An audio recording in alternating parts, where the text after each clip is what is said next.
राष्ट्रीय आय क्या है और इसकी गणना की जो विधियाँ कौन कौन सी हैं वो हम देखेंगे इसमें। राष्ट्रीय आय से आशय होता है किसी देश, किसी राष्ट्र की जो एक वर्ष में अर्जित की गई आय को हम राष्ट्रीय आय कह सकते हैं। जैसे हम यहाँ देखेंगे, किसी देश की जो राष्ट्रीय आय है, एक वर्ष की अवधि में उत्पादित वस्तुएं एवं सेवाओं के मूल्य के योग को क्या कहा जाता है? राष्ट्रीय आय कहा जाता है। एक वर्ष में उत्पादित।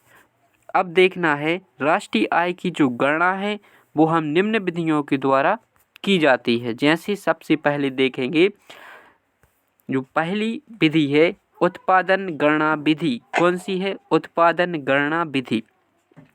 जब राष्ट्रीय आय की गणना देश में उत्पादित वस्तुओं तथा सेवाओं के आधार पर की जाती है, जब एक वर्ष में उत्पादित वस्तुएं हैं उनके आधार पर हम राष्ट्रीय आय की गणना करते हैं, तो ऐसी विधि को उत्पादन गणना विधि कहते हैं। कौन सी विधि कहते हैं?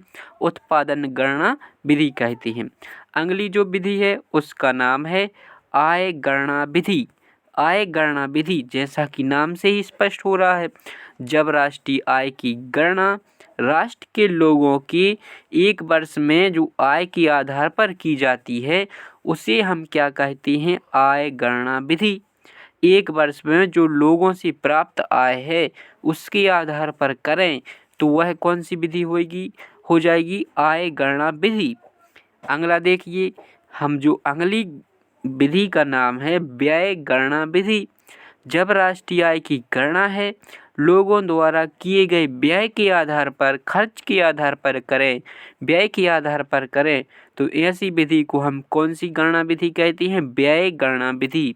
तो इस प्रकार से हमने राष्ट्रीय आय क्या है और जो उसकी जो विधि है वो हमने देखा। यदि आपको वीडियो पसंद आया हो तो चैनल को सब्सक्राइब जरूर करें और अपने दोस्तों तक भी शेयर करें।